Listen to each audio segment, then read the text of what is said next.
अस्सलाम वालेकुम, कैसे हैं आप सब। तो आज मैं आपके साथ सबसे पहले शेयर कर रही हूँ उस कौरमे की रेसिपी जो कि मैं पिछले व्लॉग में शेयर नहीं कर पाई थी। अभी मैं बनाने लगी तो आपके साथ मैंने कहा कि शेयर कर लेती हूँ। चिकन में जो है ना मैंने कौरमा मसाला शामिल करके और उसके बाद प्याज को फ्राई करने के लिए रख दिया वैसे।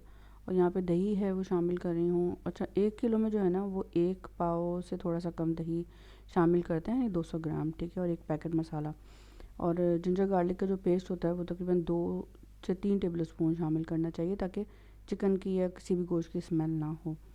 तो ये तमाम जो अज्जा हैं वो मैं ऐड कर दूँगी, शामिल कर दूँगी। साथ में ये प्याज जो है, अनियन, ये भी फ्राई हो गई है तो ये भी मैं शामिल कर दूँगी। अच्छा, कोई भी प्रेप करने से आसानी ये होती है कि खाना जो है ना वो बहुत टाइम नहीं कंज्यूम करता और बहुत ज़्यादा टाइम नहीं लेता और टाइम टेकन नहीं होता और जल्दी से जो है वो हम कुकिंग करने के लिए तैयार रहते हैं। अच्छा, कौरमा जब मैं मैरिनेट करती हूँ ज़रूरी नहीं होता कि मैं उसको कौरमा के तौर पे ही बनाऊँ।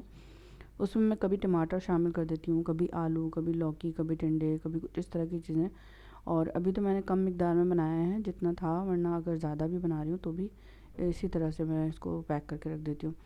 तो मैं दूसरे कामों के लिए फिर तैयार रहती हूँ। यहाँ पे मैंने इसको अच्छी तरह से मिक्स कर लिया है और उसके बाद जो है ये मुख्तलिफ़ डब्बों में जो कंटेनर्स मेरे पास होते हैं और जो फूड आती है वो बचा बचा कर रख लेती हूँ, तो उसमें मैं इसको पैक कर दूँगी।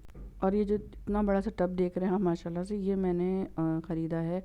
वो जो कपड़े वाले आते हैं ना, उनको देकर अम्मी से मैंने मंगवाया था। और जो एक स्टील का देखा होगा आपने अभी मेरी वीडियो में ही, वो भी मैंने उसी से लिया था। तो इसमें कोई पैसे नहीं लगे, जबकि मैंने इसकी जब प्राइस सर्च की तो 500, तकरीबन 450 के करीब ये एक टब और ये इस तरह का जो स्ट्रेनर होता है ना वो होता है। तो क्वालिटी भी अच्छी है, लेकिन मुझे ज़रूरत पड़ती है इस तरह की चीज़ों की तो मैं फिर कोशिश करती हूँ कि कपड़ों को इस तरह से किसी और को देने के बजाय ये ख़रीद। अच्छा, ये जो मज़े की चीज़ आप देख रहे हैं ना, ये तवा है, ये कास्ट आयरन तवा है, ठीक है। और 3-4 महीनों से मुझे लगी हुई थी कि मैं ये तवा ख़रीद लूँ और बस वो मेरा बजट नहीं बन पा रहा था कि मैं ख़रीदूँ। और इस दफ़ा तो बस मेरा जो है, मैंने कहा कि नहीं बस बहुत हो गई, अब मैं इसको ख़रीद लेती हूँ। अच्छा, मेरे पास जो भी बर्तन होते हैं ना वो 3 से 4 तरीके से उसको मैं इस्तेमाल करती हूँ। लाइक मेरे पास जो चूल्हा बाहर रखा हुआ है उसमें काला सा वो कार्बन आ जाता है, तो उसमें मैं हर नए बर्तन इस्तेमाल नहीं कर रही। और जो हल्के वाले बर्तन होते हैं वो मैं इलेक्ट्रिक पैन में इस्तेमाल करती हूँ, इलेक्ट्रिक जो मेरा हॉट प्लेट है। और जो मेरा सिंपल चूल्हा है, मतलब सादा वाला जिसमें गैस आती है, उसमें मैं ये तमाम बर्तन इस्तेमाल करती हूँ। तो अभी तो वो मैंने बंद किया हुआ है बिल्कुल, तो इस वजह से ये मैं यूज़ नहीं करूँगी। लेकिन मैंने कहा कि आपके साथ कम से कम शेयर कर लूँ कि जितनी चीज़ें मेरे पास इस तरह की आती जाएंगी तो आपके साथ शेयर करूँ। ये बहुत ही वर्सटाइल किस्म का जो है ना ये तवा है, बड़ा ज़बरदस्त सा। और इसका साइज़ जो है वो 40 इंच डायमीटर तो है, मतलब बड़ा वाला जो होता है ना, इसमें एक साथ 2 पराठे भी आ सकते हैं, जो छोटे तब पराठे लोग बनाते हैं। अच्छा, इसकी जो ख़ासियत है ना वो मैं आपके साथ शेयर करने की कोशिश करती हूँ कि जो कि बहुत अरसे तक अच्छे तरीके से चल सकता है और दर्जा हरारत जो है ना वो बरकरार कैसे रखता है, कि मेंटेन रखता है, क्योंकि ये लोहे का है। तो जो आयरन होता है ना वो कन्वर्ट करने में बहुत इसमें आसानी होती है। लाइक जिस खानों में आयरन शामिल होता है, जैसे कहते हैं ना स्टील के खानों में पकाते हैं, मिट्टी के खानों में पकाते हैं, तो उस तरह तो ऑर्गेनिक होता है, मिट्टी के खानों में आप पका रहे होते हैं कोई भी खाना, तो उसका बहुत असर है। अच्छा, ये साफ़ करने का जो तरीका है ना वो है कि हल्के डिश जैसे नॉन स्टिक साफ़ करते हैं ना, उसी तरह से जो नॉन स्टिक जो पैन्स होते हैं हम उसको साफ़ करते हैं, बिल्कुल उसी तरह से साफ़ करना है। और खुरचने वाली चीज़ों से नहीं साफ़ करना है, जो कि स्टील के जो जो हमने एक रखी होती तार, उससे नहीं साफ़ करना है, जो स्टील के बर्तन जिससे साफ़ करते हैं हम। इसको सिंपल तरीके से स्पंज के साथ आप साफ़ करें। अच्छा, इसका जो एक तरीका और है ना वो ये है कि फिर डिश तौलिया से उसे पूरी तरह से खुश करना है।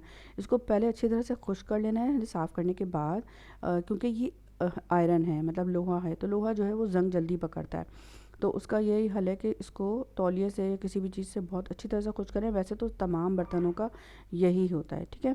और फिर उसमें ना थोड़ा सा, और जब बिल्कुल ही ऑयल ख़त्म हो जाए ना, सॉरी, पानी ख़त्म हो जाए ना, तो उसके बाद इसमें ऑयल जो है ना हल्का सा स्क्रब कर लेना है हर जगह। जैसे कि ऑलिव ऑयल भी कर सकते हैं और साथ में कैनेला ऑयल कर सकते हैं, और मतलब कोई भी इस तरह का जो है वो यूज़ कर सकते हैं। खुश्क होने के बाद जो है वो आपने ये ऑयल को इस पे स्पंज कर देना है, लगा देना है हल्का सा। अच्छा, गैस, इलेक्ट्रिक, तंदूर, सेरेमिक, ग्रिल, तमाम चूल्हों पे इसको आप इसके साथ आप बना। ऑयल लगाते वक्त जो है ना ये वाला ख़्याल रखें कि तमाम हैंडल वगैरह सब पे लग जाए। अच्छा, डिस्क्रिप्शन बॉक्स में मैंने इंग्लिश में भी जो है वो लिख दी है, तो वहाँ से भी आप देख सकते हैं। अब देखिए, ये मेरा चूल्हा है ना, इस पे ये काला इस तरह कार्बन आती है, ठीक है। तो इस वजह से मैं इस पे अभी यूज़ नहीं करूँगी।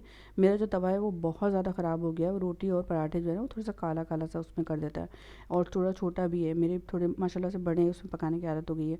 तो ये वाले जो मेरे जितने भी बर्तन हैं ना, ये पुराने बर्तन हैं, और ये मैंने रखे हुए सिर्फ उस वक्त जो मैं डर्टी किचन में, मतलब ऐसे में यूज़ करूँ जो कि बस कैजुअली यूज़ करने वाला, तो इसलिए मैंने ये भी निकाल ली हैं। तो इस चूल्हे पे जो है वैसे इसका मैं बहुत अच्छा रिव्यू आपको दूंगी इंशाल्लाह, नेक्स्ट व्लॉग में कोशिश करूँगी।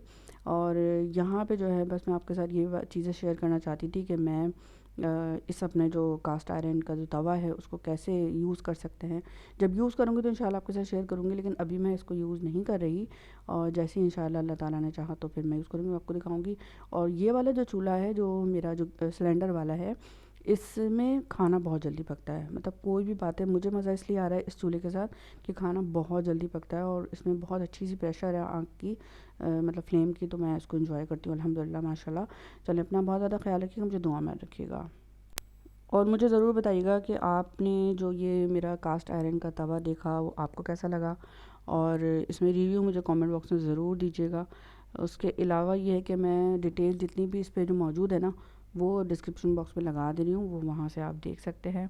और ये एक अच्छी कॉस्ट पर है इसलिए मैं बता रही हूँ, मेरे बजट में नहीं आ रहा था। तो इसकी कॉस्ट क्या है, या मुझे कमेंट बॉक्स में बताएं अगर आपने गूगल पे देखी है तो। चलो, अपना ख्याल रखिए, अल्लाह हाफ़िज़।